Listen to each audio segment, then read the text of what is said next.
As a small biz pro, I saw we roll, using procurement, program, and control. As a small biz pro, I saw we grow. Okay, it said the live stream shut down unexpectedly. Oh, So really? let's see. Oh, we're live. All right, let's go. As a small biz pro, I saw we roll, using procurement, program, and control. As a small biz pro, I saw we grow, using procurement, program, and control. I'm a businessman, yes, I'm an entrepreneur. Oh yeah, I'm a businessman, yes, I'm an entrepreneur. Oh yeah, I'm a businessman, yes, I'm an entrepreneur. Good afternoon, everyone. This is the Business Zone with Crystal. and Coach Gilbert Buchanan, your small business paramedic. Folks, today we're going to have an amazing show. We are going to talk about DEI and how it relates to disadvantaged business programs. So if you're a small business, you do not want to miss this podcast today. But in the meantime and in between time, host, how are you doing? I am good. It's been a wild week because, well, we kind of expected that with the current clown in the White House, and so every day is a new day. Every day is a crazier day than the last day, and so you're just trying to keep up with the craziness, man. Just trying to keep up and trying not to react every time you see something and hear something just completely crazy. Just So bite your lip and go, mm-hmm. yeah, yeah. It is definitely an encouragement and an inspiration for me to go to work out, to the water, and to dance class on Tuesday, Thursday. Because in fact, I was telling one of my swim mates or my water world mates, like, man, need to be in the pool all day long because the water soothes you, man, and you just kind of mellow out, and then you're like, okay, woosah.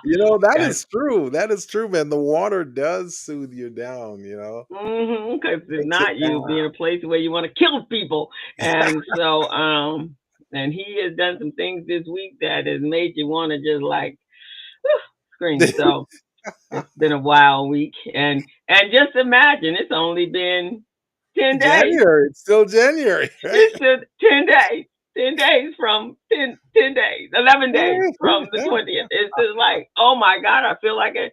Am I in 1920? Am I in 2028 yet? And I even got through. I haven't even finished January. Wow. So yeah, it's been that week. My client fine. It's been fine. I mean, it's the end of the year and doing year end stuff, and so I've been able to finish up my year end stuff and some other things. I got two more things on the task list, and I'll be done with that, and then I'll be moving into February. But that's it, and kind of excited though. You're right. We have this one thing that's been in the news whole entire week is DEI, and Mhm. and all over social media, and I've heard every well. I mean, they tied it into some anonymously that DEI is black, and so I spent most of the week going back. Saying, no, it's not, and let me tell you why. And and I spent my whole time going, no, it's not. So facts matter.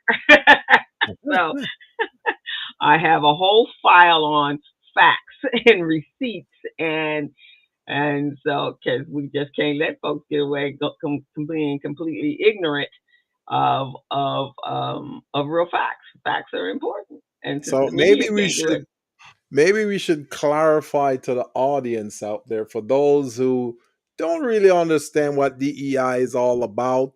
DEI is diversity, equity, and inclusion.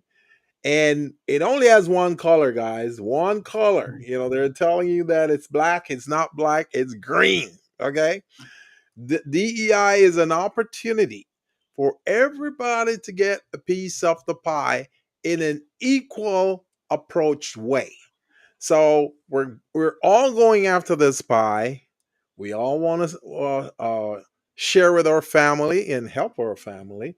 So we're saying these are the principles of getting access to these resources.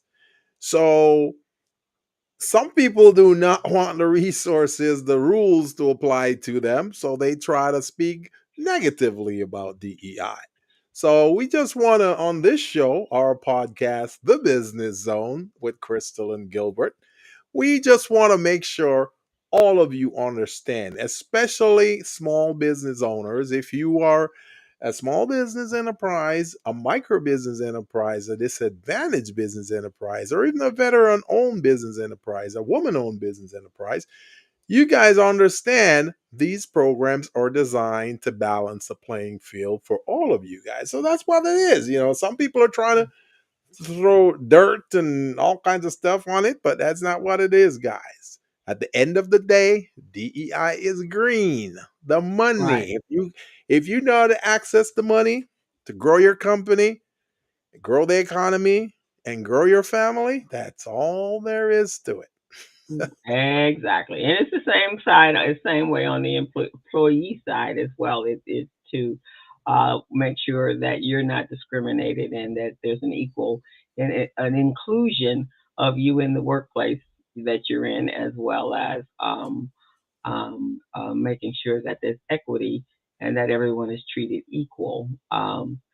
Based upon the U.S. Constitution, which is how we operate, which separates us from a number of, well, most of the countries out there, is because we do have the Constitution that governs our laws. So, but we're going to talk about that today, and when we have an amazing guest today, Dr. Thela Thatch, and she's an HR, and she's also a equity strategist. So she's going to talk about some things. Our topic today, if you guys saw it on and then on streaming on our social media, is will DEI survive the current political climate? And we have to say it like that because this climate is like a damn tsunami. I'm sorry. It's coming at us faster. And then we can, and there's so many other things because we're just in a very chaotic place that's being affected. I do want to say before we really get into the show, and um,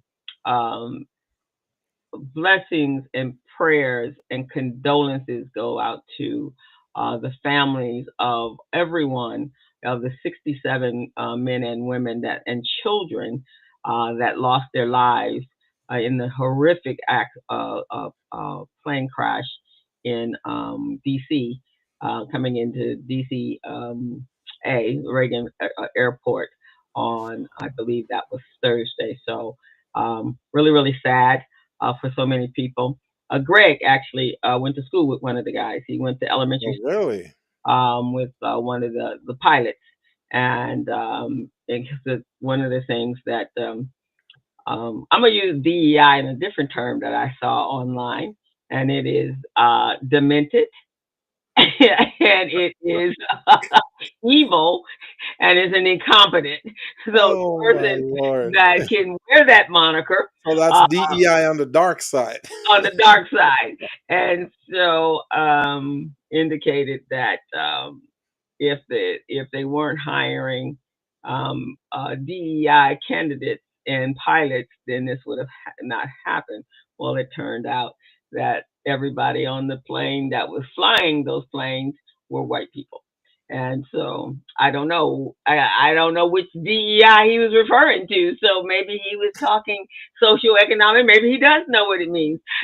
I, So I think when we hear stupid comments like those, man, we should just ignore it because no, by no, no. by You don't by ignore by bullies. by us participating in it, we're giving it leverage and giving it wings and It don't power even and all matter, of that. man. It don't matter. You really think he gonna stop because you ignoring him?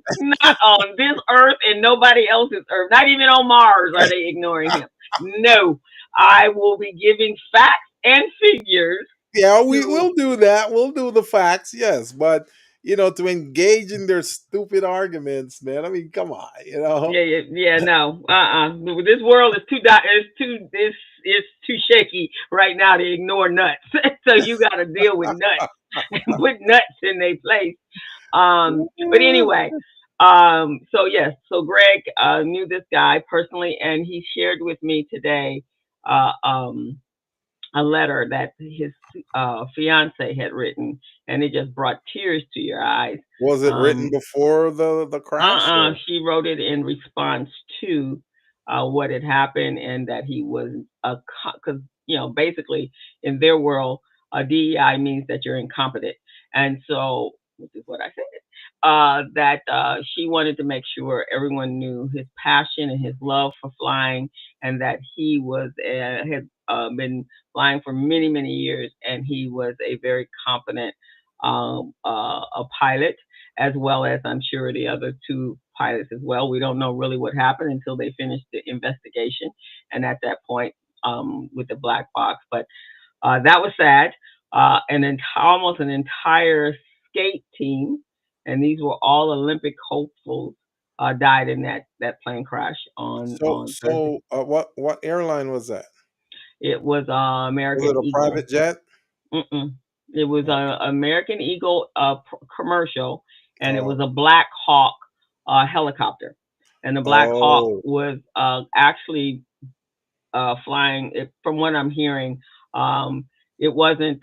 They were doing. It was a military thing, and so three of them in the Black Hawk were actually in the military. So that's they were. kind of strange, though, don't you think? It is. It is. For It that is. helicopter to be in the range of the airplane, because plus you've got uh air control air controllers controlling They were the there. space. They were interacting. I don't know if he could see it or he couldn't see it, but they did. The FAA director was Yeah. forced out by Elon because FAA sued Elon for interference with when he interfered with Starlight, and so he pressured um, F-47 to get rid of him. So no FA director, and then the traffic what was it? The traffic director. He was fired 2 days ago when So they is did this. that the DEI hires they're talking about? I Because don't know. because Elon put them in there. Yeah, no, Elon didn't put anybody in there because he took somebody out. That was the director that was keeping safe. Buttigieg, he was no longer. He's no longer part of this administration. So I Yeah, think he that's was a the. transportation secretary, No, he right? was not anymore. But I think that's the DEI he was No, I mean referring to. before that. Before that, right? But that's what was being referred to. So that and the skate team was at a training camp, and all these young people were leaving and coming home. Some major talent that was on that plane, and then of course all the other men and women that That lost is their that lives. is So crazy, man. That yeah, is so crazy. prayers and blessings to them and their families. I know this is the hardest thing in the world when you lose. But let me tell you something about DCA airport. So when I flew back from DC in October, when I went to Cairo, and I came back in through DC because my cousin lives in Virginia, and so I flew in Dulles, but I flew out on DCA. So that's it's a very crowded airport, and it's really congested, and it's you actually at the waterfront, which we were there on the Saturday before, and I left on Sunday. You could actually see the planes coming in, and you could see the helicopters, because part of the conversation you're having, because you're sitting on the waterfront, and they're going, I wonder if that's the president. I wonder if that's the vice president. I wonder who that is. So you could actually see the Black Hawks coming in, and you can see planes coming in. So it's probably the most congested airport in the country, and they wanted to close it down when they opened up Dulles, but the politicians wanted it to stay open because that's the closest to the White House, and they didn't want to have to come in from Dulles and come in. So that's one of the reasons it's so super busy. But it's not like it's even on the ground when you're coming in is tight. Just trying to get into the airport. Nothing like the LAX at all. You thought we think LAX is bad? No way. Took us So almost an hour to get into the airport, and we're 10 minutes away. it's probably a smaller airport too, then, right? It is. It's a smaller, older airport. Yeah. And when I was flying out, we were waiting on the tarmac because every plane was in line, like leaving the. I felt like I was leaving the sport, the crypto theater, crypto sports arena. That's what it felt like coming out of the trying to get for the plane to take off. It had to wait, and so each plane to be able to take off. So it's a very tight and congested. So we don't know we won't know until they do the black box. But Hmm. so blessings, Interesting. prayers, and condolences for those families. So that was this week. Yeah, Um, definitely. yeah, don't have enough time to even keep up with too much other stuff because there's something chaotic happening like Every day. every day, and I guess this is gonna be our world for a minute. Do you want to tell our audience how to get a hold of us on YouTube? Mhm. So, guys, you are tuned into the Business Zone with Crystal and Gilbert. Gilbert and I both are business coaches, and we've been on the air now for 9 years. Will be 9 in July, and we bring to you information and help you and assist you with running a successful business, making sure that your infrastructure is in place. We both have our expertise, and so that is what we do in our professional lives. And so we bring that to you as well on the podcast. So, and we'd love for you to go over to our YouTube channel and hit that, take a picture of that QR code and become a subscriber of the channel. Doesn't cost you anything. It just allows you to get notifications when we're in on, and as well as to see our archives. We have over 800 videos over there, so go check it out and become a subscriber, become part of the Business Zone family. We love that. Now I'm going to surprise my co-host here because I've been Mm. busy with the channel. And next month is going to be my real favorite month. And we're going to really take it up big this month because they've already figured they're going to eliminate it from history. So we're going to make sure we don't get eliminated from history. So February is Black History Month. So Mhm. there is a challenge out there. We're gonna be blackity black, black, black, blackity Blackity black, black black. black. Ah, I love it. I already got everything lined up, and in honor of that, we're kicking off our store All that we are right. selling our merchandise, and we can do it All straight right. from here. So that will be up in a couple of days and ready for you. And then we have these beautiful black excellent T-shirts that also will be available for you to purchase. So that's what's coming up for February. I love that. I thought you Mm. would. That was a little surprise for you. Oh All yeah, righty. I love that. Yeah, so and then I'll have some mock-ups and there's some other things up and ready when we, and then you guys actually can buy them straight from there. They're not ready just yet, but you can buy them straight from here. You saw that QR code, and Yeah, so we getting ready to monetize the business zone, and we're excited. I'm excited. This is that's gonna be a good, fun man. I'm year. excited about that. Uh Also, huh. folks, if you want to promote your business, your product, or your services, you can be a guest on our show on the Business Zone.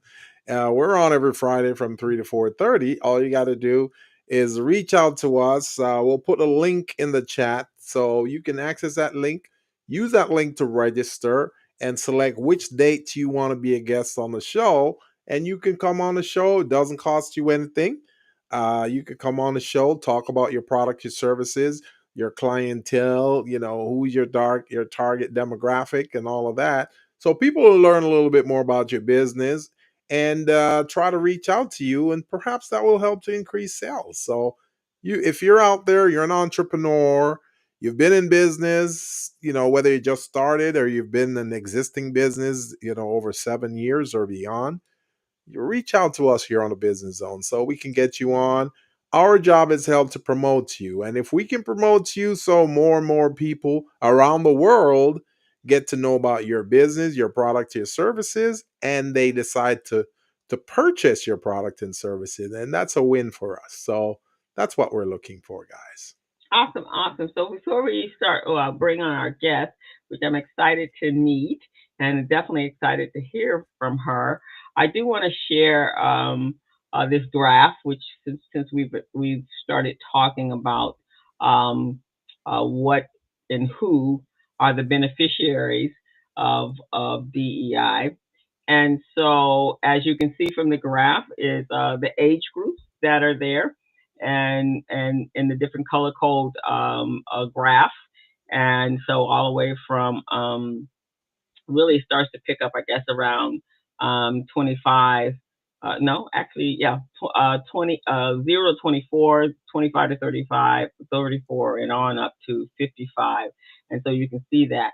But what I want you to see is the ethnicities, because um, DEI is about age, it's about race and ethnicity. So you can see based upon the different color codes there that it's for everyone. It's not just for one anybody, it's for everyone. But however, there is one race or ethnicity that probably benefits more than anyone else. And so you can see that 80% and the U.S. population is 60%. And then you can use the other colors. U.S. population for the Hispanic Latino is 18.5. Black and African American is 13.4. So we're less than, far less than the Caucasian race, and definitely far less than them. And then of course there, and then you have um, Vietnamese, you have Asians, all the individuals that live in this country. And then you go to the disabilities. So anyone here that has had a previous disability and those that do not have a disability. So you see there. And so you can see that the pie is smaller. So you need to make it equitable. There have to be certain allowances that go in place. And then, of course, you see gender. And so female, 85% of the beneficiaries are female, and then male, and then non-binary, and then of course the heterosexual and the bisexual. That's the sexuality. So that is who is actually represented and are the beneficiaries of DEI. So we want to just make that very, very clear that everyone understands that, and that is no one person, no one race. It actually encapsulates everyone to make sure everyone gets an opportunity and a chance for both business opportunities and as well as employment and workforce. So And that the is beauty that. the beauty today, co-host, about this show is we're going to present DEI in a multidimensional approach.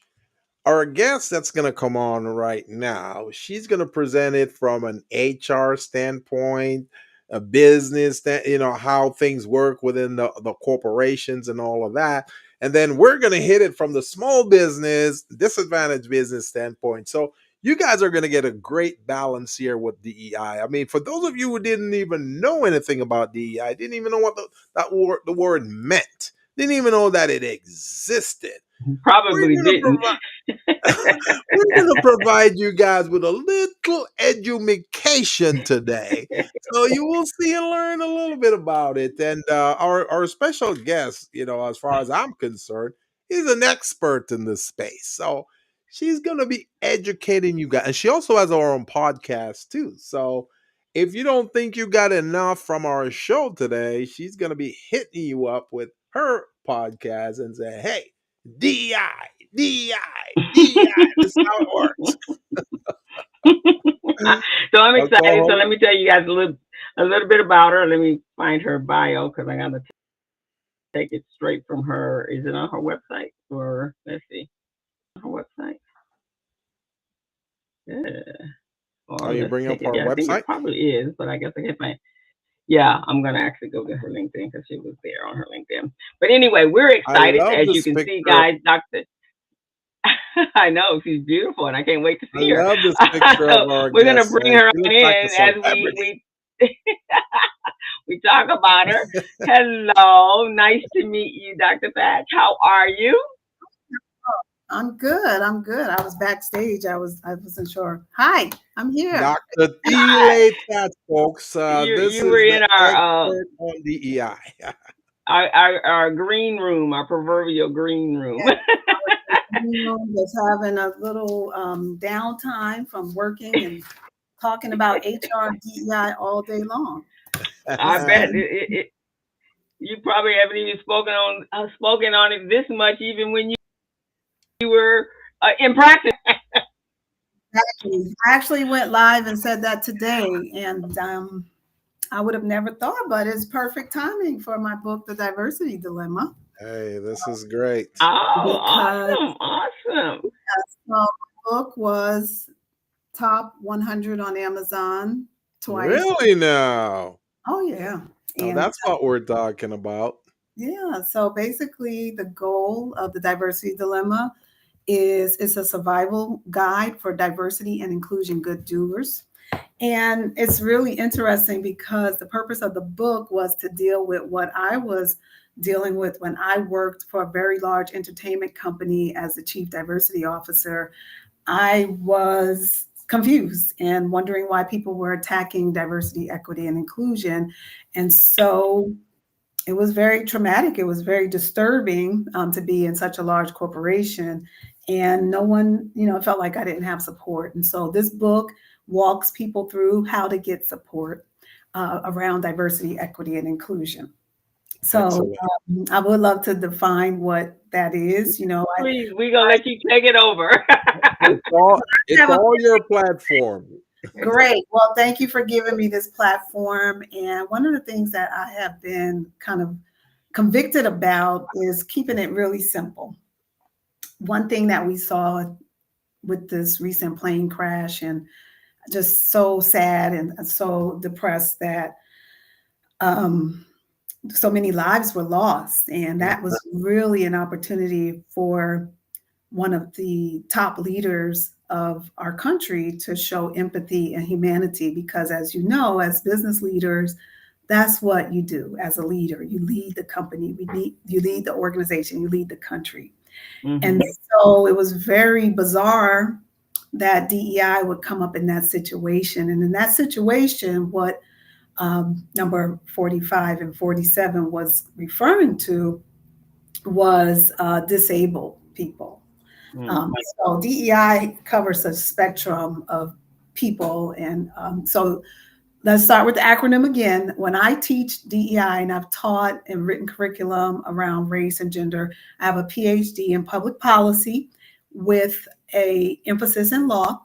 And my dissertation was on using the framework of critical race theory, social identity theory, and social constructionism theory.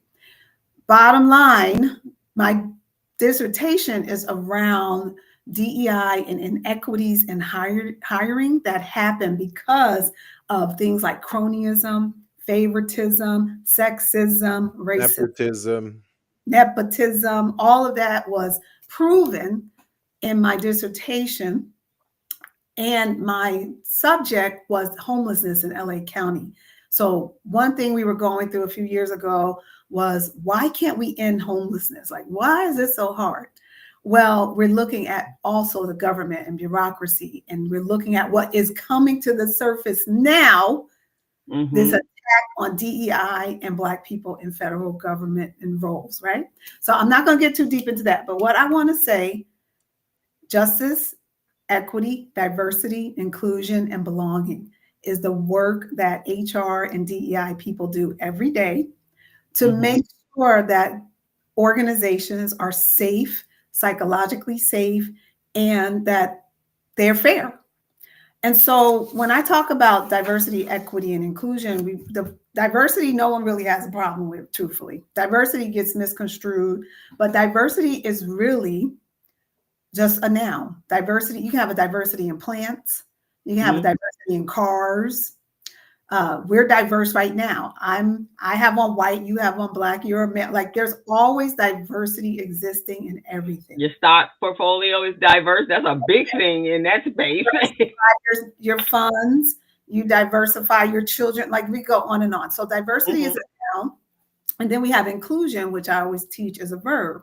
Inclusion is the act of being, making sure there's a diverse group. So if there's just three of us and we look pretty homogenous, which we look like all one, then you would have to actively try to insert maybe a younger person into this group or an older person into this group. And there's an active, conscious, you're including people. One of my favorite mentors when I started doing this work was Renee Myers. She says diversity is being invited to the party. Inclusion is being asked to dance. So people always can get with that image, yeah, I'm here, I'm at the party, but I'm standing on the wall. Nobody's picking me to dance. Right, exactly. So active inclusion means that. So now in the middle, you have equity. And equity is where people get upset because equity means that you have to, number one, be empathetic, help people, and believe that there's a reason that people need help. And that's where one of the best images, for the sake of time, that I use is, I remember when I was a little girl, I loved to play outside with the boys, even though they try so hard. 3 legs, stay in the house, put on a skirt, stay, Equity and inclusion. I'm in the kitchen. I wanted to be running the street with the boys. I was trying to get in the sewer. I was running on the train tracks. And so I had a 10-speed bike, but I wasn't tall enough to get on the bike. I fell off that bike so many times, I can't even tell you. But here's the thing. Equity is making sure everyone has the bike that they need. If I'm 5 feet tall, I can't get on a 10-speed bike. If I have one leg, I can't ride a bike. If I can't walk to the bike, like there's certain things that we have to do to make sure everyone is able to ride that bike and have equal access. And that's what equity is about. And that's what this is where our country is today, what makes people mad. They do not want to recognize that not everyone had a head start. Not everyone has the ability to get on that bike. So when we think about equity initiatives, I also want to make a point that DEI makes sure that we all have that not the head start, but we all have the ability to catch up. So who is not affected by DEI? I've been thinking about this. So a white, straight man under 40, born in America without a unique ability or disability, who never served in the military, who lives above the poverty line, that has never been married, has never been arrested, been in jail, that would be an example of someone who does not benefit from DEI. Does that make sense? It makes sense, but isn't that the population that is part of the following of the following of the people that support our current administration? They're all over 40. Oh, okay. So when you talk about equity, a lot of what we fight for is not just race and gender. There's over 100 characteristics. It's marital status, it's disabilities or your abilities, it's military service.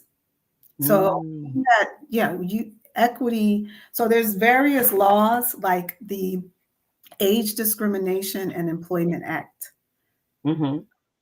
that protects. So for example, if our current president applied for a job today against age discrimination. So think about it. How many people are struggling with being hired over 70 years old? So if he went for so if he went for a job today and someone did not hire this 78-year-old man, he would scream inequity. Oh, you're not hiring me. So diversity, equity, inclusion, those conversations, those laws are put in place to protect people like him who may be discriminated against because their wife is not from America. That could also affect your employment. You may have, been a victim of gun violence. Someone had shot at you, may have, so now you're associated with people who are, a victim of criminal and he's a felon. He's a convicted felon. So now you want to be protected under certain laws that DEI focuses on, which are around criminal background checks. Right. So he already fits as a DEI hire. He's a DEI hire right now because he's age. Yeah.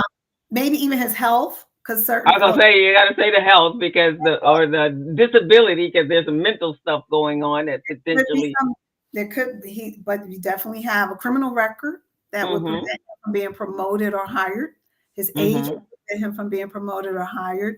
Maybe even his weight would prevent him from being promoted or hired, because there's also discrimination on physical, the physicality of your body. So there was a whole movement when I'm working in DEI on body shaming. And as we know, certain people don't get jobs if they're overweight. Right. In fact, there was just the other day a young lady, they didn't want to allow her on the plane because of her weight, and it's a big thing about that going on as well, in addition to all the other stuff that's happening. But yes. Right. Yeah. So I just wanted to pause and just share that DEI is so much more than race and gender. It's not, it has become the new N word. Yes, it has. So anytime, and I'm grateful, as sad as it sounds, that it's being brought to the surface, because in no rational world do we talk about a plane crash and then blame DEI. Right, exactly. Absolutely no sense. But you know what I realized though, the folks who are complaining about DEI are usually the ones who are greedy. They're gluttonous. Gluttony is one of the seven deadly sins, right? According to the Bible, seven deadly sins. So when you are gluttonous, that means you overeat, you over participate, you want more than you actually can take, and you don't care about anyone else. And that's really what it is. So those folks, they want to keep getting more and more and more and more. And if we can look at how folks who are against DEI operate, they want to take everything for themselves. If you notice that, 2008 we had the same problem with the banking industry. They were gluttonous. They want to take all this money to themselves, so the country crashed.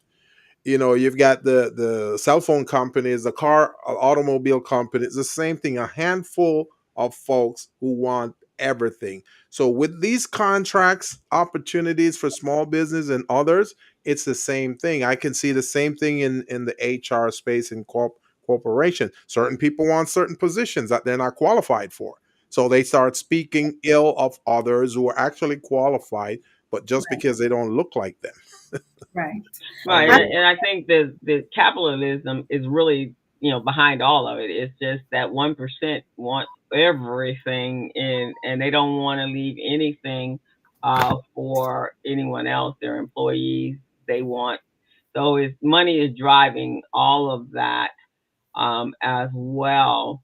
But Dr. Thela, when you look at the work environment world, and some other things that were in the news this week were the number of companies that are pushed back on their DEI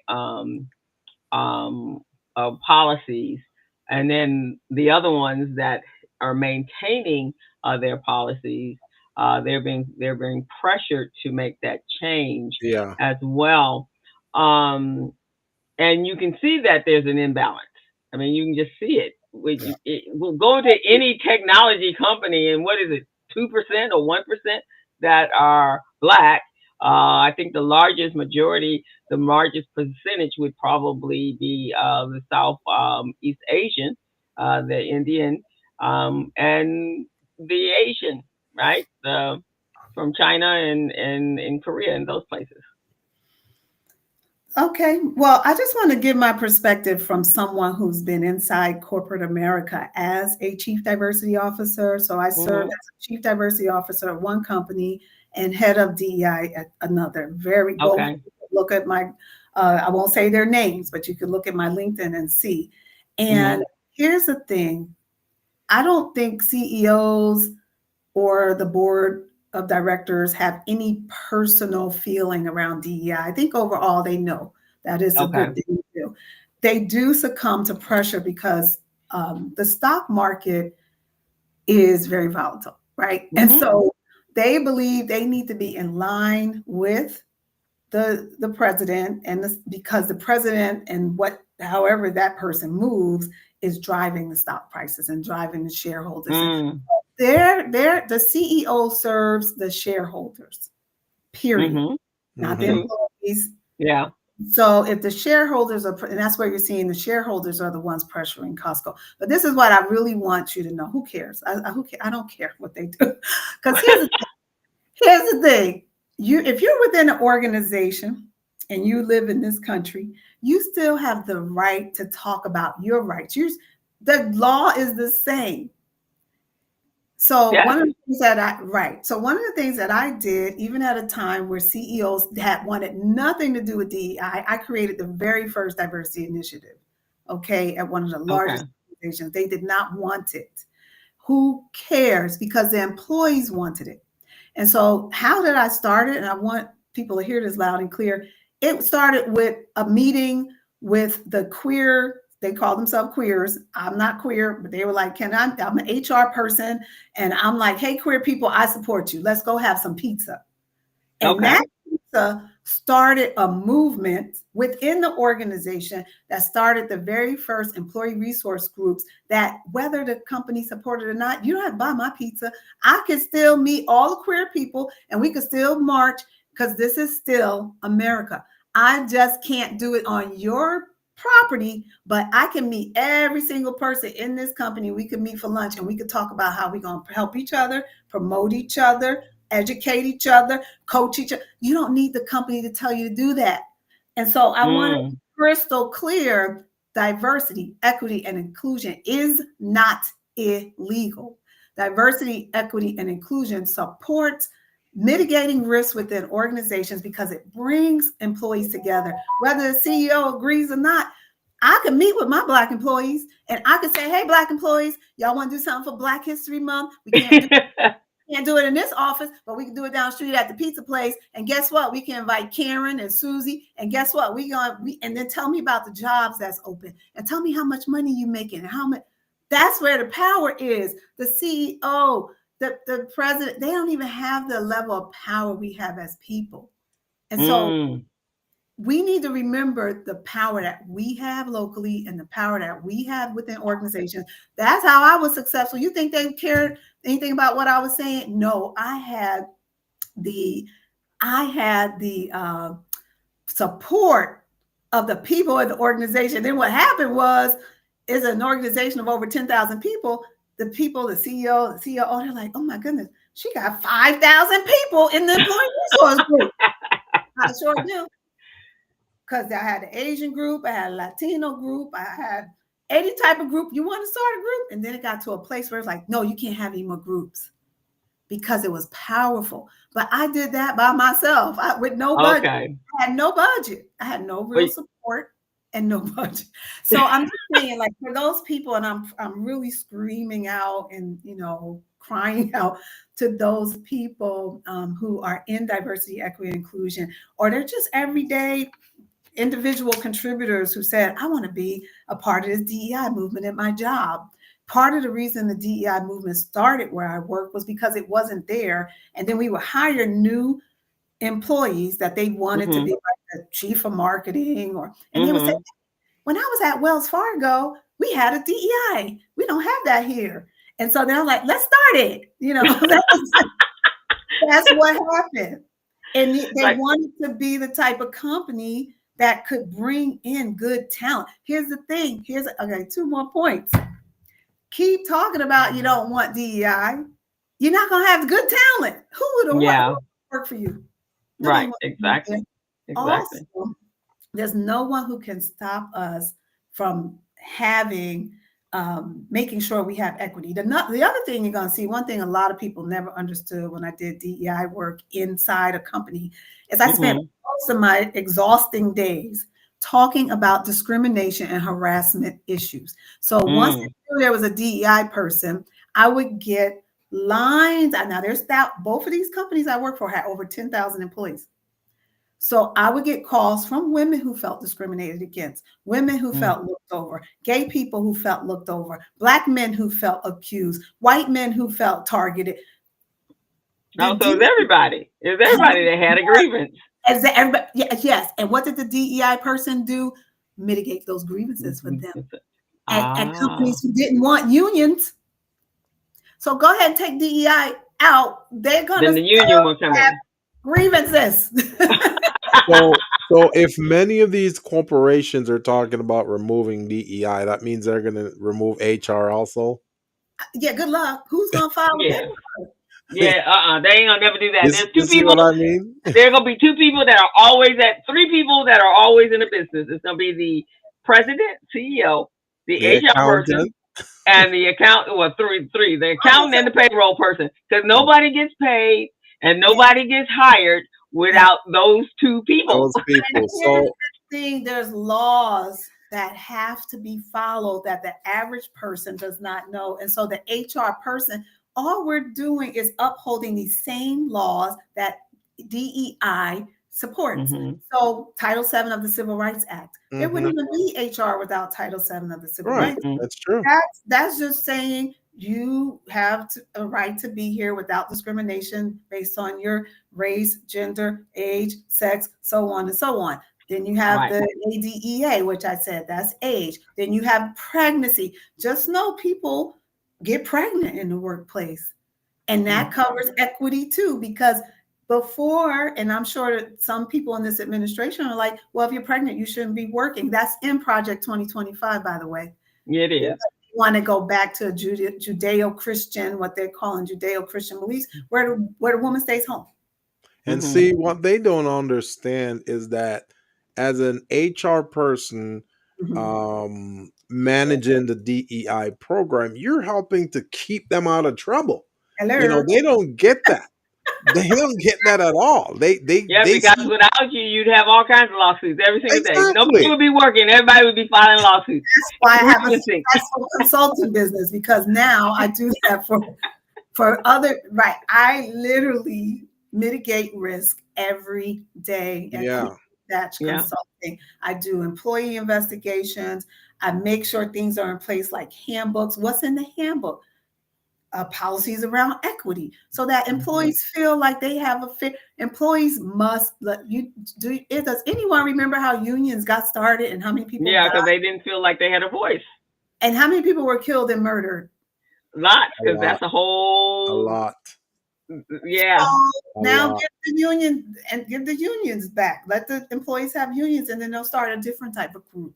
But employees will always fight for their rights, because people fight for their rights. And so I really feel like the diversity, equity, and inclusion initiatives and movements within this country actually calm down a lot of the dissatisfaction in the workplace. I mean, there's proven studies that show that, and that's when we started talking about, and we all the DEI people say it the same way. Let's get to belonging. I did a whole article for the LA Times. Can we just get to belonging? Belonging is, can you please sit down and do your work at work? Yeah. belonging is, I feel good about where I am. I feel like I belong here. And so now I'm going to do my job. So that's a benefit to these leaders. And so take it out, see what happens. Like, I'm sitting back just watching, and I'm saying, for y'all in the fight, read my book. You're not hallucinating, because this book really was saying, before DEI came out, now we're talking about every 5 minutes. It was saying, for people who was receiving pressure in the workplace, you're not hallucinating. What happened with me, I was being gaslighted. Oh, no, that's not true. No, that's not happening. So now we have gaslighting coming from the very top of our leadership in our country. And so, but we all now, because of the DEI work, we're very aware of what gaslighting is. We're aware of what microaggressions are, comments that, a plane would fall because of DEI. That's called a macroaggression. You're implying that I'm less than because I'm in some way part of this DEI movement. So we're kind of hip to the game because of the work that has been done. But like you said, there are still people who are like, what's this DEI? They still don't know what DEI is. Yeah, they don't know what it is. And I think it takes for them to get into trouble first so they can understand, because they will get into trouble, especially, with the leader of the feds, making those careless statements. You're going to hear other people start replicating those careless statements too. And a lot of that is going to start bordering on sexual harassment. It's going to start bordering on discrimination and all of those things. And then once those lawsuits are filed, then you're going to see them start behaving and paying attention. Exactly. And bottom line, so it's been a long time since I've been in corporate America, almost 34, 33 years, something like that. In the last company, well, the one company that I stayed at the longest, and I actually had gone into it with the goal to leave in 10 years. Make sure everything was in place, there's some retirement money in there in place, and then I was going to leave. Well, I found out I was there for 5 additional years, and the reason why was, and it wasn't at that time, we didn't call it DEI, we called it workplace culture. And the culture was amazing. We were all belonging. We operated and interact, and we were all very productive throughout the day. And then we socialized in the evening. We went camping, we traveled, we skied. So it was hard to leave because this was a family, and I enjoyed the culture. I didn't have any problem with working at the company, because the company, from the top to the bottom, felt the same way. They were also everybody belonged. And then I left and because I started my own business, and that was the goal all along. But today, you hear so many people, they're so disgruntled about working because the environment, the culture is toxic. So, Dr. Thela, I know there are several ways that you can be brought into a company to help mitigate some of these issues. One of them is the employer bringing you in to mitigate any exposure to liability risk and all that. The other way is for employees to reach out to someone like you who's skillful, knowledgeable in that space, to go over things that they feel are wrongdoing towards them. Now, how does that part work? That part, if an employee wants to speak to you as a consultant so you can represent it, how does that work? Yeah. So it depends. Everything depends on the situation, the totality of the situation. However, I'm passionate about what I do. And I have been on probably every side of the fence in every example. So basically just reach out to me. I schedule a 15-minute call, and the first 15 minutes is free. And I recently had a free call with a white woman. It was so interesting. I've never met her in my life. She's found me on social media, and she was accused of making racist comments to another person. And I think in general, she just wanted someone to talk to, but it turned out that she didn't make racist comments. So she did, or she didn't? She did not. Okay. Did not. There were other. So here's the thing: is we're dealing with so many different factors. It's never really black and white when you're dealing. So why I feel so privileged and honored to be able to do this work. I've been doing HR for 25 years. Part of that has been doing employee relations work where I do investigation. And so when we're doing an investigations, this is what the government knows, right? What are you looking at? Who has rights? People in protected classes. So Title VII of the Civil Rights Act of 1964 created protected classes. They do not like that one of those main protected classes is race. Race is a protected class. Gender is a protected class. You know, prior to 1964, women couldn't even have bank accounts. Okay, couldn't even sign a check, much less get a job. And once you're pregnant, you might as well forget it. You are not getting hired again unless you're going to give your baby away to somebody down south or another country somewhere. Like you cannot have children in the workplace. Yeah. That's 1960, 1970. Yeah. That's so the point is, when you're looking at discrimination and harassment cases, you're also you're layering it across the law. And so what I help people with is understanding what their rights are in the workplace. Where does that start? That's literally one of the things that I do. And I was working on it all day. That's why I look a little tired. Employee handbooks. Employee handbooks is where the law sits. It's in there. Anybody listening, pull out your employee handbook. You will see Title VII of the Civil Rights Act. You will see all of the different federal and state laws that your company is supposed to follow. Unfortunately, in most people like our president and people in leadership roles, they know employees don't read. Yeah. And the thing is, they may go online and download an old copy of an employee handbook, not understanding that the rules and the laws change every year. They need to be updated and reviewed as well. Well, not even understanding how it applies to them, because the handbook is usually 40 to 60 pages long, and nobody's sitting there. Nobody's going to read that. Into the part, how much vacation do I get? Yeah. What about PTO? Yeah. And sick time. That's it. Yeah. What's my sick time? That's it. That's all they care about.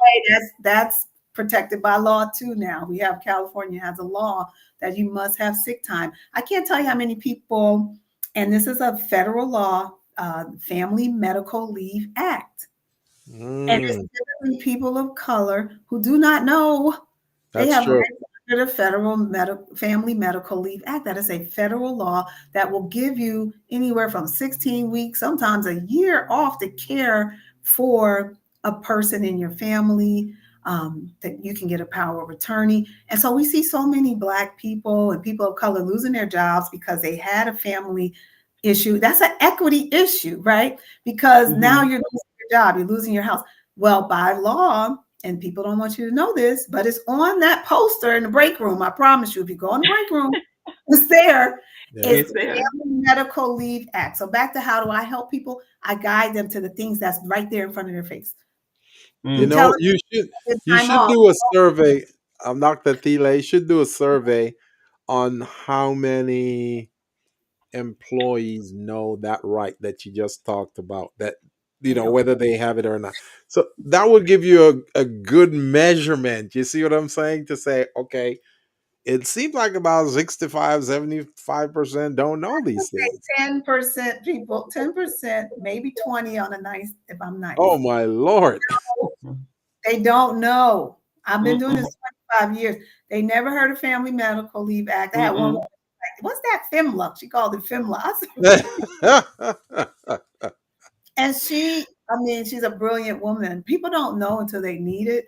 Then they have, you have the Family Medical Leave Act, you have COBRA. These are all federal laws that continue your benefits. You have the PDL. Then California. I was going to say, California is a whole nother kind of animal. My girlfriend calls it the Republic of California. Yes. And that's truthfully, just to mention, most HR and equity people, when they want to learn how to do this correctly, they study California. Yeah. Because if you know California, you know the whole nation. If you know how to, maneuver those employment laws. But most people don't. Trust me, I wouldn't want to either. If I was working in my daily, director of marketing job, I wouldn't want to study employment laws. I'm trying to do my marketing job. I don't want to know. Oh, let And me when you step on my laws today. Like nobody wants right, to with that. and when you come in to hire, so I worked kind of concurrently in the companies I work with HR because I was the payroll person, and so we kind of had to work together. Right? They once they were hired, then they were turned over to me, and then generally, between the both of us, we were going through the handbook. But you brand new, right? So you are one nervous because you don't really know what to Yeah, expect of challenging. the job, and Mhm. so and then after that, like she says, unless something happens where you get injured or you have to go have surgery or have a child, then you start to inquire. And if you have a great a balanced, I'm gonna call it a balanced HR person that is, like my girlfriend has been a director of HR for like all her career. She's very into the employees. I mean, she's hired and she knows who the bosses are, but she pushes back like, no, we're here to make sure that the employees are productive and happy, and that they're abiding by the law and you're abiding by the law, right? So she goes overdrive when it comes to making sure that, but that's not the case, in large corporations and where you work for the who did Dana Tane, she always said, yeah, that I always had problems because it was the company she worked at. Yeah, Tana and I are friends, and Yeah. we served on a board together for a while. But yes, you're absolutely right. That's all. Yeah. Yeah. Dr. Thela, I may have a client for you. Okay, thank Uh, you. he is an employer, and Yeah. he sent me his employee handbook. And can you review this for me? I'm going. I don't want to review this. I don't. I'm not up on the laws. He has two choices. The HR person reviews it or he pays an attorney. But Yeah. Exactly. outside of that, and I want to bring Mm-mm. this up. This came up on another, and Tana and I we talk about this the same way, and we talk about it. It's, a lot of times people think that HR has to pick sides. And I have attorneys Right. come to me all the time. I've worked, and with my last position, I was the liaison to general counsel for one of the largest companies. Okay. Anyhow, the number one thing I want people to understand about HR, and there really are bad HR people who do Yeah. not care. Yeah. They're afraid. And I don't think, honestly, I don't think they don't care. I think they're afraid. It Yeah. takes professional courage. I can tell you how many times the CEO would call me on the phone and I had this. That's not how it works here, sir. Just everybody else is running, and I had to always have that approach that I'm gonna stand on my ground. Oh, for sure. But no, but they will try to bully an HR Oh, person. yeah. They want the HR person to be in line and put a stamp and just stamp what they say. And be on Mm-hmm. their team. And Right. see, that's how it's been all previous years, all the way back. But they don't And have to be. yeah, exactly. I teach HR for this reason. I teach HR. I don't have to teach. They don't pay me a lot of money to teach HR.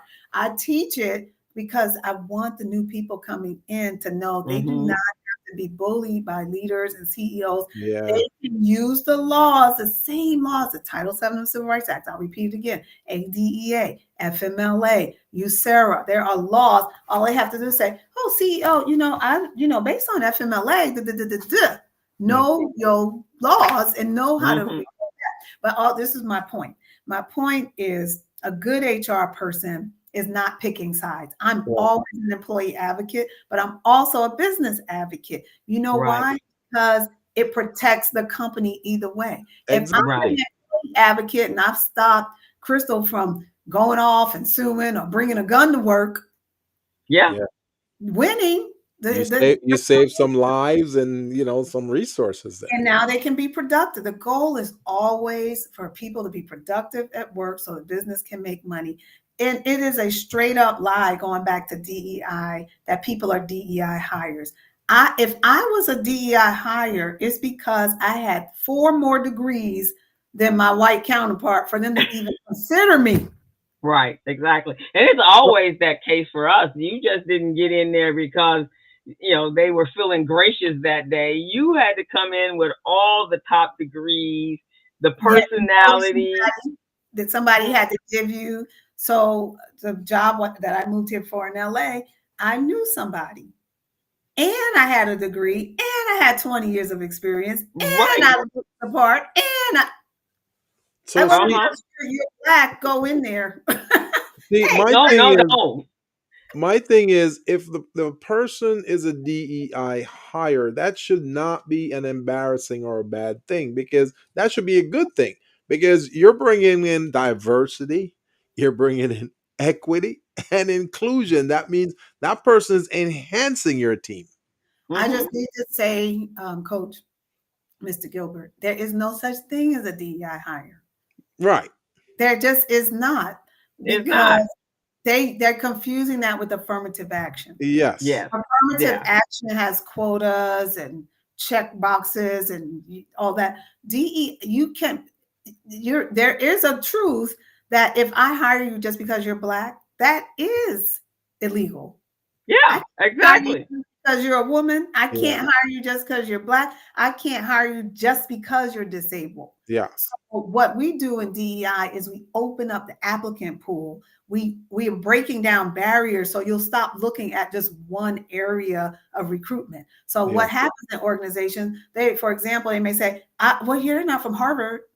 It's like there's other schools than Harvard. So we, as professionals, we come up with strategies to say, let's look at 10 other schools. Let's look at some HBCUs. All of a sudden, HBCUs became popular because they're like, oh, that's where black people are. Okay, let's look at HBCUs. Let's look at USC, and let's look at state colleges. Right. Now that's DEI work. It's not let's just go pick and hire somebody from HBCU. No. Let's get them in the applicant pool, and they can compete and they can interview with the Harvard people, and then we'll see who's best. And most likely the HBCU, Howard, Delta, Sigma, Theta is going to be the best. Right. I just most likely. So let me ask this question. So with the current administration wanting to eliminate, with the stroke of the pen, the EEOC, probably Title VII, all of those things, that do protect the people and the employees. One, do you think that's even possible? I don't think so. Not in 4 years. Aren't those constitutional items? Yes. So they can't just do what they call that stupid thing that they like to do. Executive order. They can't just use executive order on those things. Those are constitutional items. Exactly. You answered the question. Yes. But they're going to try. They're going to try. Like the other day when he did the freeze and laid off all of the federal employees, because you got to give them 30-day notice. You got to do, what is the RPS or whatever that is, and the whole thing that goes along with laying off employees. That's terrible. Right. Isn't that a lawsuit right here? Isn't that a lawsuit, Dr. Yeah, that's a big lawsuit. Yes, they're going to be rich. Those people we feeling sorry for who get fired. Oh, they're going to be rich. They're going to be rich. They're going to be rich. They violated all types of laws. Exactly, because that approach is a prejudicial approach. You're getting rid of folks because you have a certain bias towards them, which is unfounded. And how many the bias is he wants them to be, and this is the other part, that's the lawsuit. He wants them to be loyal to him. I mean, he's like handpicking, I'm firing Democrats, and I want them to be loyalist to me. He does not understand that running a private corporation is different than running a government. He does not understand that. And he does. He does. He understands, but he wants to override he wants the law to not apply to him. Because if he did understand, he wouldn't even be trying, because he knows it cannot be done. Oh, Gilbert, you give a narcissist so much power, man. You're thinking logical, my friend. He's a narcissist, and they don't fall in any kind of logic that you got. Right? I watched this amazing movie. Let me drop a little. It is on. You would never watch it because I almost didn't watch it. It's called The Apprentice. Oh, And with him. yeah, did you see it? His movie or when he was doing the show? People, it's been under the radar. Oh, I remember that one with. Who It's called who The Apprentice. who played in it? No, It was no, you don't know. They're not well known people. Yeah, they're not. Is it an older movie, like an 80s No, movie? it came out last year. Oh, That's what okay. I'm saying. It's been under the radar, and I forced myself to watch it, and it really focused on this. It just blew my mind. Like, it gave me so much understanding after watching this movie. So Okay.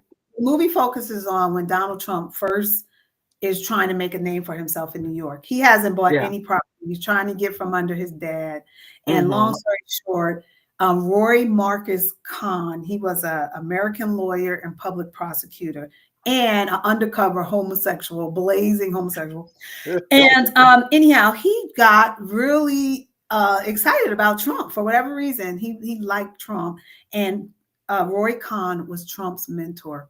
And if you watch this movie, the things that Roy Kahn, he was known for the McCarthy trials. He was famous for being like one of those political lawyers who always would get the rich out of jail or out of. And the first thing he did for the Trump family had lots of lawsuits from Black people who said they wouldn't rent. And Trump in the movie says, "Oh, I rent for them. I'm not racist. I rent to Black people. They just have to prove they have 4 times more salary than the white person." And that's not racist, right? But that's what the NAACP and came after. This is true. This is facts. Came after the Trump family for discrimination in renting. And so what did they do? They reached out to Roy Kahn, and long story short, this is what the movie was about. It was amazing, some sexual graphic stuff in there. But I would say watch it because you'll see how Roy Kahn groomed Donald Trump. And the things he taught him was never admit you're wrong. Always blame someone else. It was like cookie cutter, boop, boop. And it's like. And that's what what's the guy, the attorney that went to jail for prison? That's what he says. That's exactly what he says. He's cookie cutter on everything that he does. Mike Cohen. Yeah, Michael Cohen. Yeah, the same thing. Well, this guy is Roy Cohn, Roy Kahn, and the movie is The Apprentice, and it shows. Well, that was his attorney, right? Because that's the guy that was working for him in the first time he was president, and he was I think he was disbarred or something. He did, or something happened with him. Well, no, Roy Kahn, he died in 1986. Okay. Yeah, they talked about him being that mentor. Yeah, he was a mentor, but you have to see how shady he was. Okay. That's the point. Yeah. He was an epitome of shadiness. Okay. And so it really gave me a lot of understanding of the playbook and how you create this narrative and then you run with it. With the understanding that the majority of the U.S., and I learned this in my undergrad, it was so sad. I'm not saying I believe it, but that the majority of the U.S. is not going to read. They're going to listen to sound bites. We're talking to people. When I was taught how to write in journalism, I took journalism courses. They say you write for a 10th grader. Yeah. If that. And so he's already mastered that. He's like, I know who's listening. People who they coming out the coal mines. They turn on the radio and they hear my sound bite, then they go back in the coal mine. Yeah. And they even say that he speaks with a cadence that captures their attention. And the reason why when you turn around and go, what do you like about him? And they'll go, well, he's tough. And I like the way he speaks. Yes. And they'll go, but what do you like about the way he speaks or his policy? And I saw one of the guys says, I don't know. You caught me off guard. I mean, and so they never have heard what he said. It was the cadence that they hear, and they also tapping into those basic fears and hatreds that they have. And that's what they like, is that he empowers them to speak what they have not been able to speak about. That's really what they really One like thing about that came up when, and socioeconomic status is another thing, that equity. Like I had one client like a year ago, and we were doing a recruitment, DEI and recruitment training. And mostly was white women on this call. And I was blown away with their questions. They were like, well, can I ask someone if they own a house? As part of the employment process? Yes, because that means they're go-getters. Oh my Can I Lord. ask someone if they have a car? Jeez. I said, no, Wow. exactly. But to have a house, I promise you, was a real question from a young white woman in that class. Wow. I'm And telling you. that speaks to socioeconomic status. Do you see why your program is so necessary, right? Because simple things like that, you figure people would know not to do. No. They don't. No, they do not. They're basic. They like she says, they're basic, 8th grade level educations mostly, or they didn't. They probably went further than that, but that's about as far as they retained is the 8th grade part. It's an interesting class of people today, and what they don't know, they don't know. They really truly don't know. And I don't really, I grew up in the inner cities of East Orange and Newark. I grew up in poverty, and I can relate, because when you're trying to figure out what we eat, if we're going to get some chicken tonight or some ground turkey, if we're going to be able to do spaghetti, you don't care. Right. That's the focus, is what am I eating for dinner and how am I getting to work in the morning? Right, exactly. They have very, very basic needs. We probably have more complex needs. Can I keep my lights on today? Yeah. If like I said, we have more. Yeah. We as Black people or minorities have more complex needs, because we have to always be thinking about how we're going to keep ourselves safe, right? There's been conversations like, when a Black person walks out the house, you got to go through a whole checklist. You got to make sure, okay, I'm not doing this, I'm not doing that. Who's out here waiting for me? And then what am I going to encounter? And am I going to be able to come back home tonight? And am I going to see my children when I get home? Those are the things that we're going through. They never think about, they leave the house going to be there when they get back.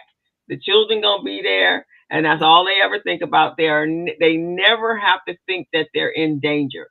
And I think that's one of the things that upset this current administration in terms of DEI. Exactly. These were the conversations we were having in the workplace, and we were just trying to let, our coworkers know, especially during George Floyd and Black Lives Matter, like, we are struggling out here and we need some help. But what they heard was, you're a bad person, you should feel guilty.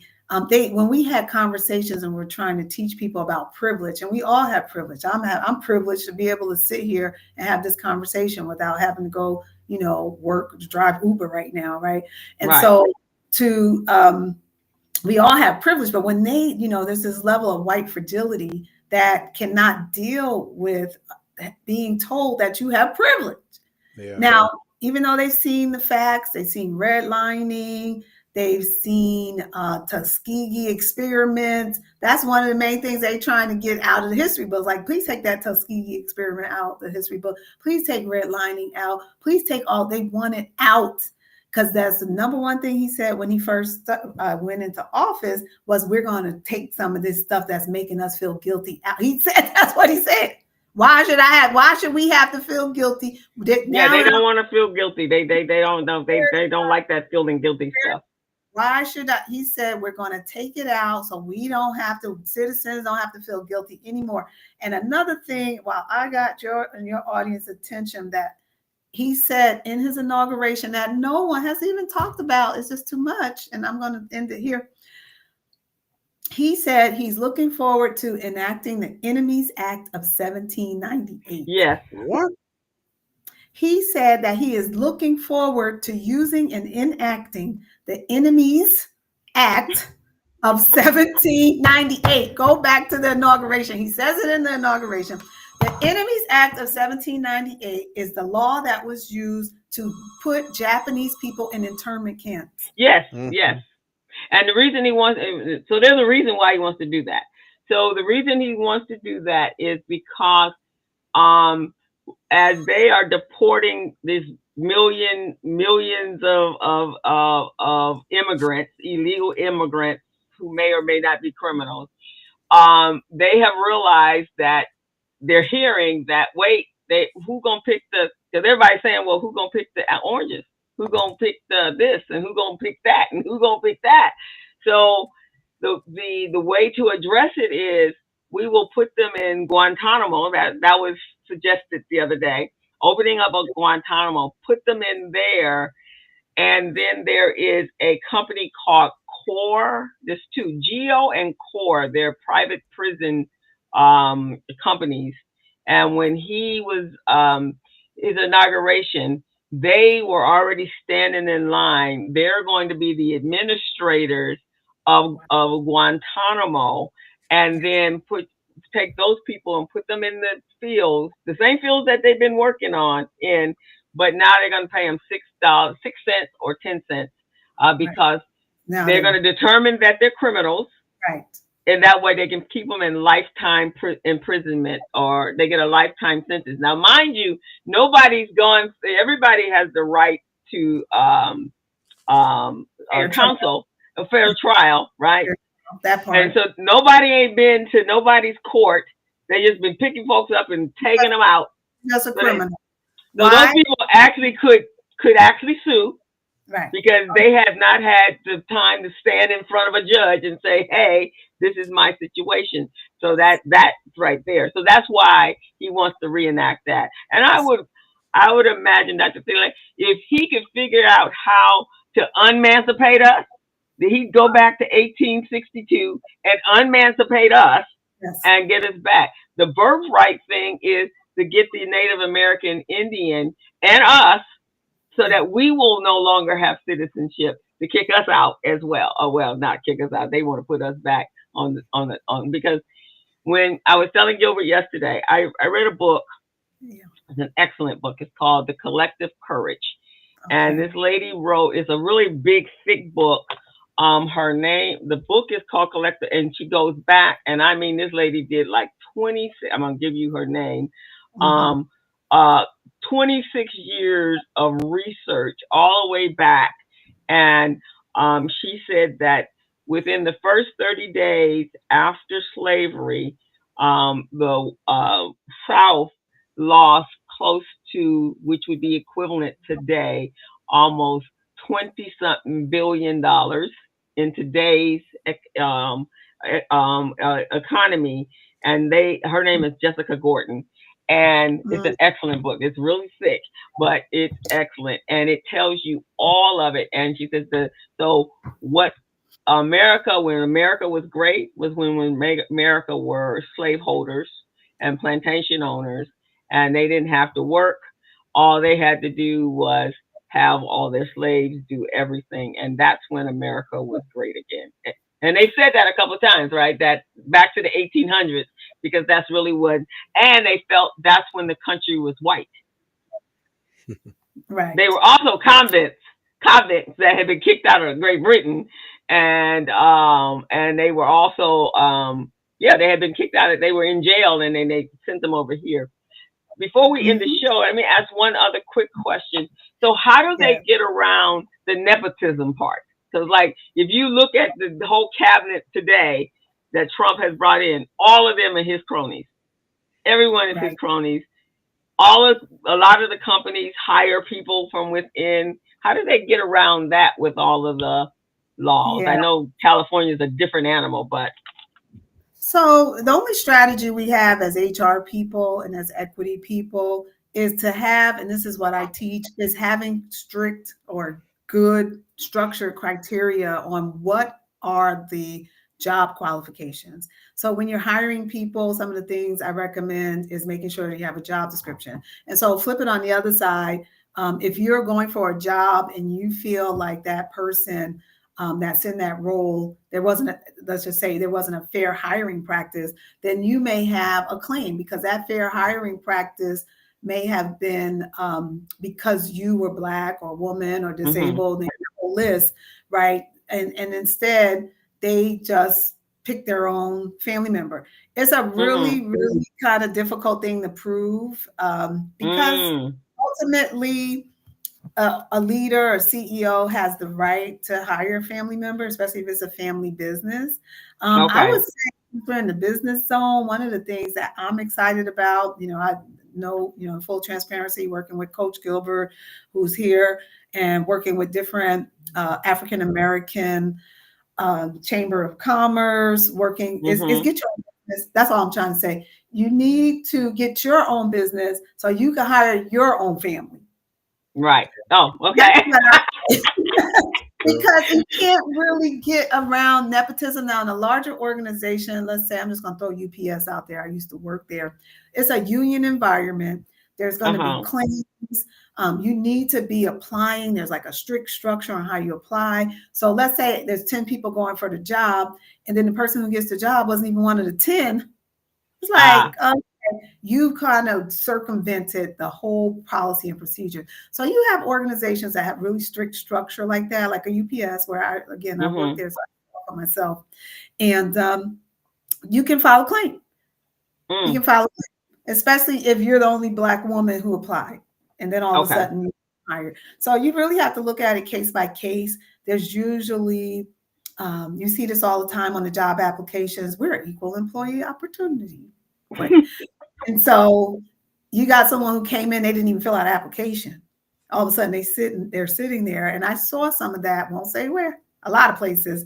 And I help to create, that's what I do. I help write structures, things like when Obama was in office, he had the ban the box. Ban the box. Ban the box because prior, and this is an equity issue too, prior to ban the box, we were asking people if you had a criminal record. Yeah, now you can't ask that. Yeah, now you can't just ask that. So that was the type of thing. So if, for example, if someone asks you that, and then they say, oh, I hired my cousin, but it's like, wait a minute, you asked me if I had a criminal record, you didn't interview me, now you may have a claim or a lawsuit that may prove discrimination. So it's a lot to, and again, call me, I can walk you through it. Trust me, I started a nonprofit called Time to Dream.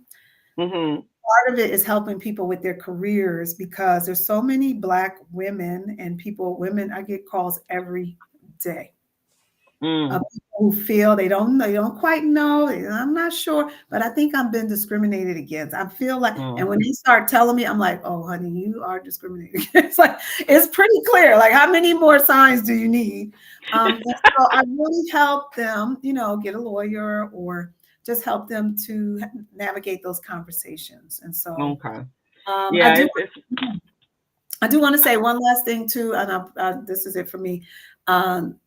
Project 2025 is also real.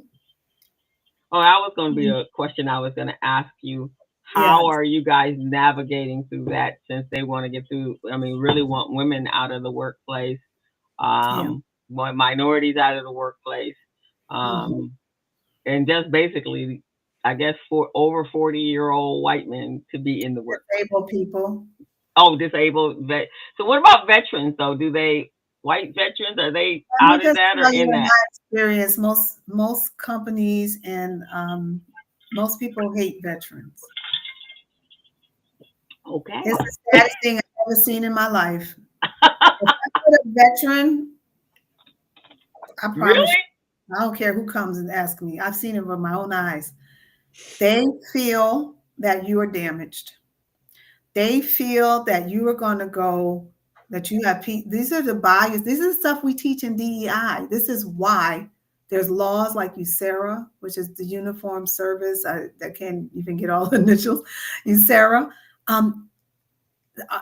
Our country does not love people who serve in the military. I was this morning at 7:00. I was at one of my clients manages a tiny home village downtown. Okay. If you put a veteran or someone who serves in the military in front of a hiring manager, the first question is, or the first concern is that they're going to have PTSD, that they may be violent, and that they're not flexible. Even if they've served in the military themselves? They're the worst. Oh, really? Because they believe it even more. Wow. That's the reason there's so many homeless veterans, and there's so many. How many veterans have you seen working in the workplace? They're not. Oh my God! I didn't think it was from that though. I thought maybe I don't know what I thought. I didn't even put anything to it. But time that they put it in the law, they had to create laws to protect veterans. They hated the people coming from Vietnam. They hated. Yeah, Vietnam was because they felt that they didn't. I always thought the Vietnam part was because they thought that you protested and you didn't really want to go, and so I thought they were anti-American.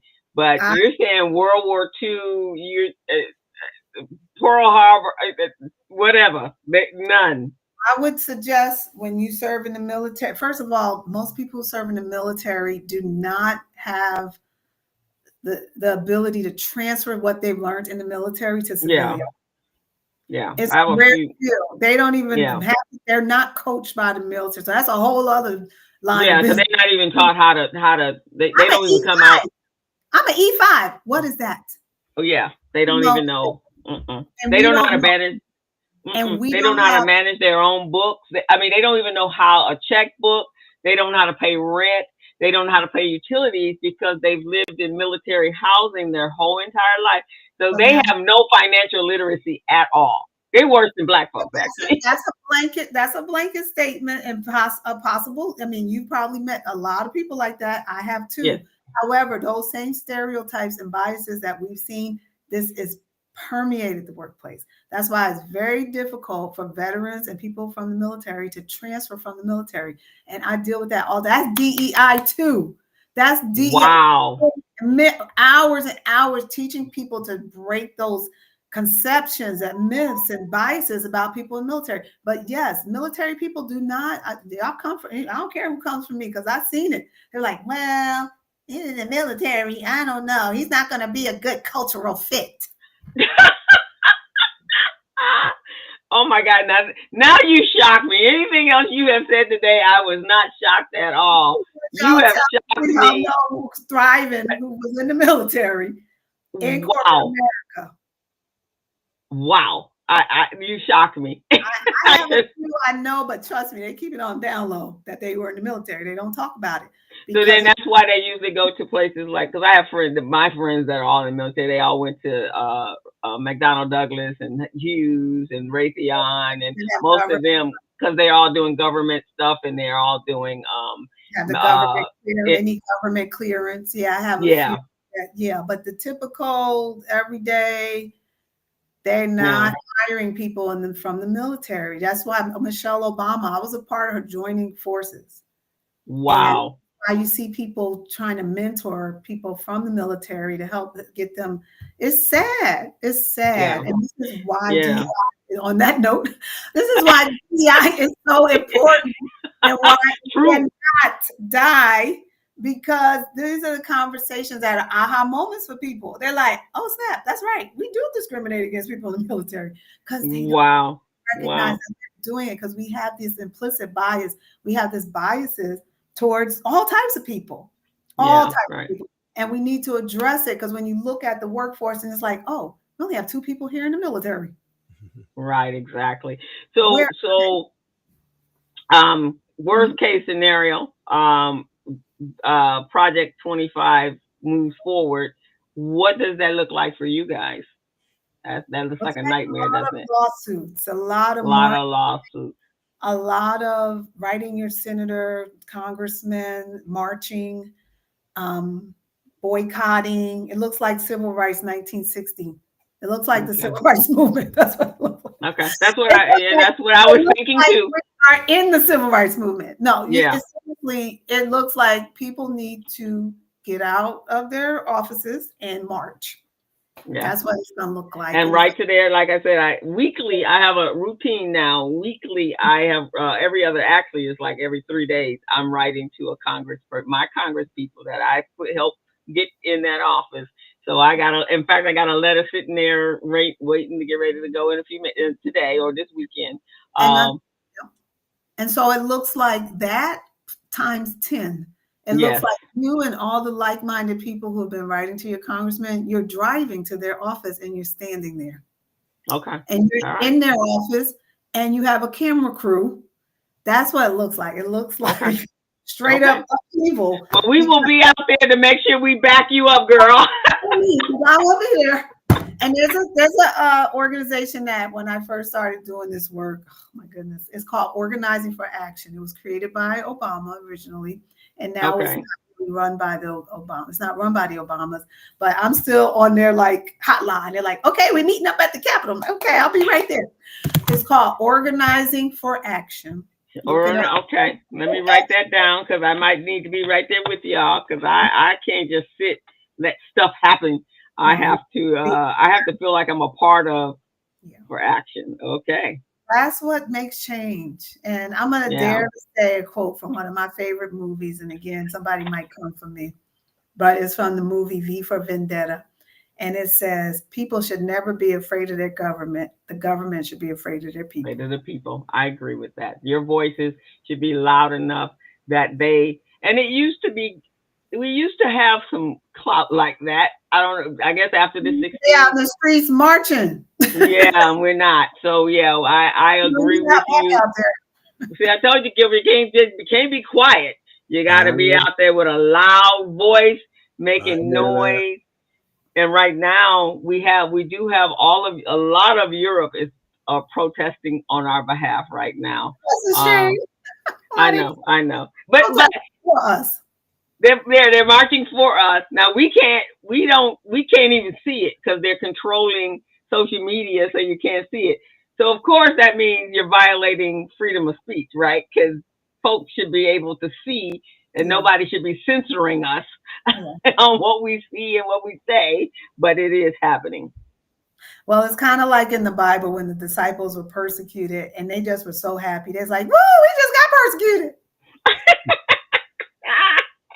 That's how we need to think about it. Yeah, I'm with you. Time. So, Dr. Thela, how can listeners get a hold of you in order to benefit from your expertise?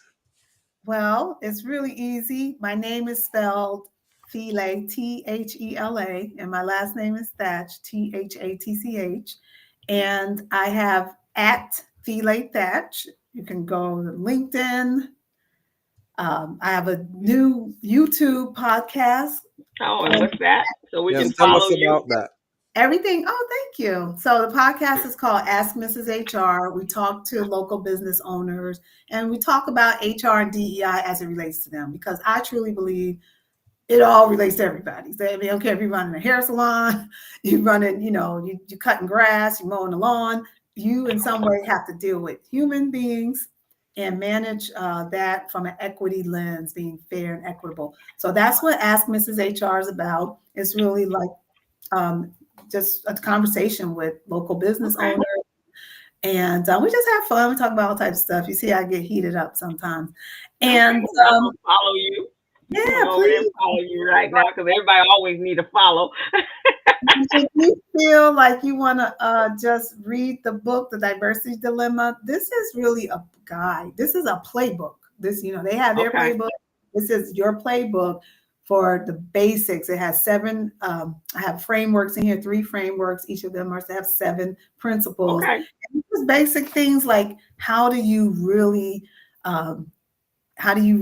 activate equity and inclusion? What does that really mean? And my book ends with taking care of yourself.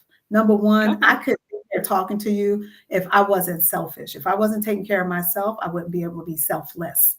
So equity people, HR people, in order for us to be out there marching in these streets like we're going to need to be soon, probably, we got to get healthy. We got to take care of ourselves. But the bottom line is I'm easy to find. You could Google me, Thela Thatch, Thela. What you said? Thela Thatch. Yeah. So the diversity. They find your book where? It's on Amazon. Can you hear me? Hold on. Or if you don't want to support Amazon. Sure this is off. I was listening to your show. I was hold on a second. Oh, you listen to it. Thank you. Is it for all right, there I am. And employees alike? Yes, it's for employees and employers. That's why I always emphasize the law is for all of us, right? So it's Most of my clients are employers.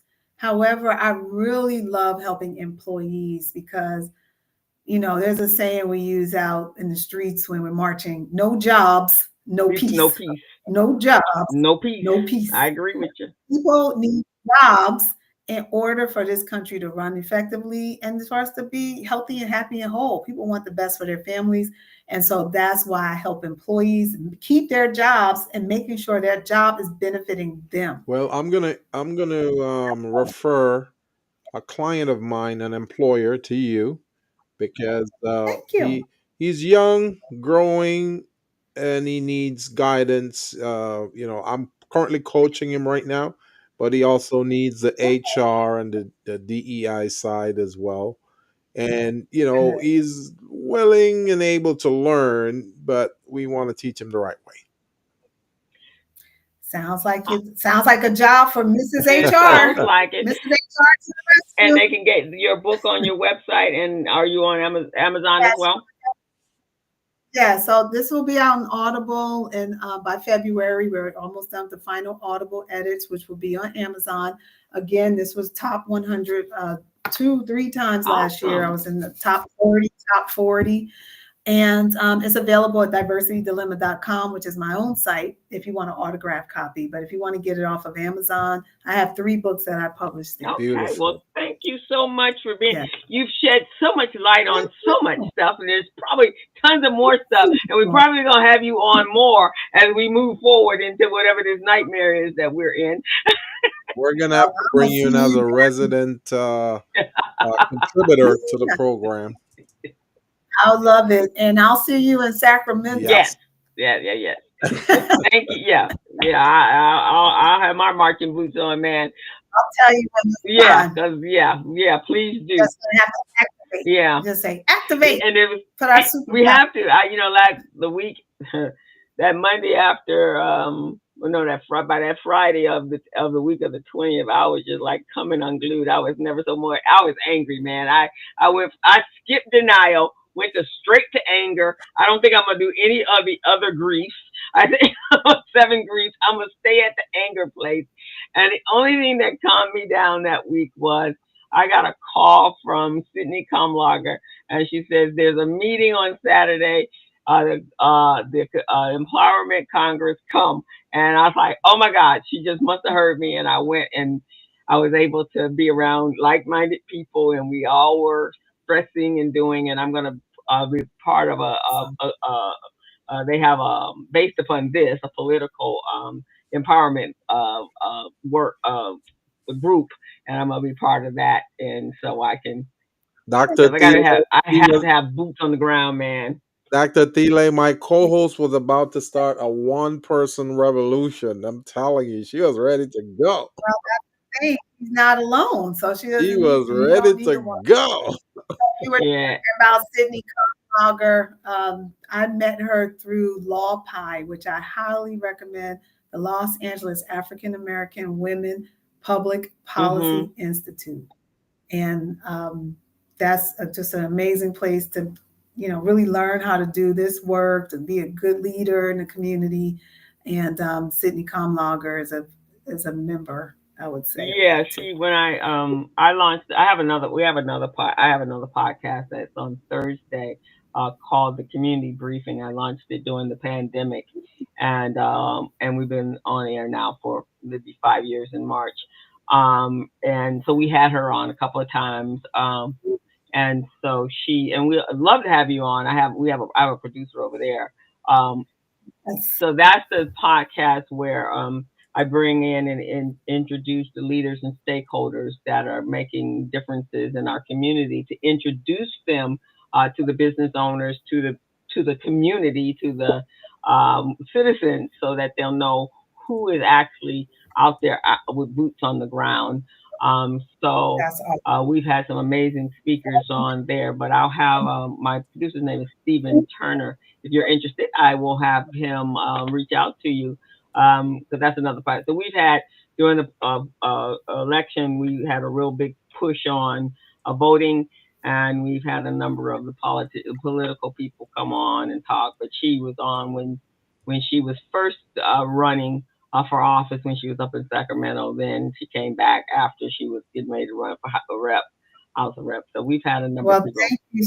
Yeah, I will. Thank you for the work that you're Thank doing. you, thank you. And we all gotta be out here doing our thing, and I do what I do for the children that I don't have, but the children that I teach, the children that are coming up behind me, because I'm from New York, and so I had folks that did that for me. So I that's my give back, and it's always been part of who I am and what I do. And folks, for those of you who are just tuning in, this is the Business Zone with Crystal and Gilbert. Our very special guest today was Dr. Thela Thatch. She is who you call Mrs. HR. Anything you Yeah, need to know about HR or DEI programs, growth development, anything to that effect, guys, you got to reach out to her. Her information is in the chat right now. We got Dr. Thela Thatch at Thela Thatch. And that's awesome. Mrs. Thank HR for you guys. Okay, This was so So thank we're you, fun. thank It's you. fun. we're on every Friday from 3 to 4:30, guys, and you too can be a guest on this show to share your pearls of wisdom on any subject having to do with business, having to do with economic development, or anything to that effect. My co-host, do you want to show them that subscription QR code again, Sure, so sure that will. they can go ahead and subscribe, so we can notify you when we have amazing guests again, like Dr. Thiele on our program, so you guys can get notified and be a part of it. There you go. Subscribe to our YouTube channel, The Business Zone with Crystal and Gilbert. We are on every Friday afternoon at 3 o'clock. But if you go over to our channel, hit the subscribe button or use this QR code. You will get a notification every time we upload a video. And I do a number of shorts. So we've probably had 2 shorts go out every day since last week. And so you get a little taste of what our conversation is about, and then you can come over and watch the full episode. Same thing will be happening with this one. I'll make sure, Dr. Celia, I'll send it over to you, and you can utilize them however you want to utilize them. But so appreciate you for being here. Guys, come back for next month because it's February 1st on Friday, Saturday. And I myself are going to be the epitome of a Black history person. And black, I'm going to be blackity black, black, black, black. And Black, black, black. black, black, black. I'm speaking at a number of events on recycling Black dollars and the Black dollar and supporting the Black community and all the things that I do. I think I got a number of classes. You guys reach me. I'm teaching at the Los Angeles Urban League, Vermont Slauson Economic Development Center, GLAC, as well as there's another one over there, Vermont Slauson. So See, co-host, there's a difference between black and black. Okay, it so is. I know. Uh, we want to make sure we emphasize whether it's black or right. black. Okay, it's And head over to our website because every day there's going to be a new profile on someone that has been Black excellence. Our Gilbert, I don't think you've been over to our website, but I've changed all of our headers to Black history, Black really excellence, now. I'm gonna have to check and that Black out. power, and as well as over on LinkedIn as well. Everybody has been changed to represent Black History Month So, next month. co-host, aren't you going to tell them about our amazing program that we're launching with these Black innovators over the years who have done great things, and they're going to be on our T-shirts? Yeah, so yeah, next month so for February, stay tuned, guys. Got a merch, Black Excellence merch, and we're going to be highlighting Black and just amazing Black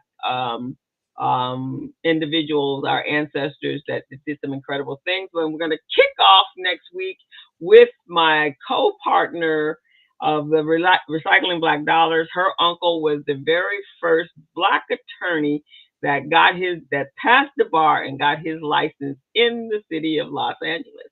His name is J.D. Williams. So we're going to talk to him. I'm going to talk about him, and his niece is going to come in on the show as well and talk about him. So come back next week, guys, and every week after that, because it's going to be a Black experience on Dr. the Thela, you want to share anything else with the audience?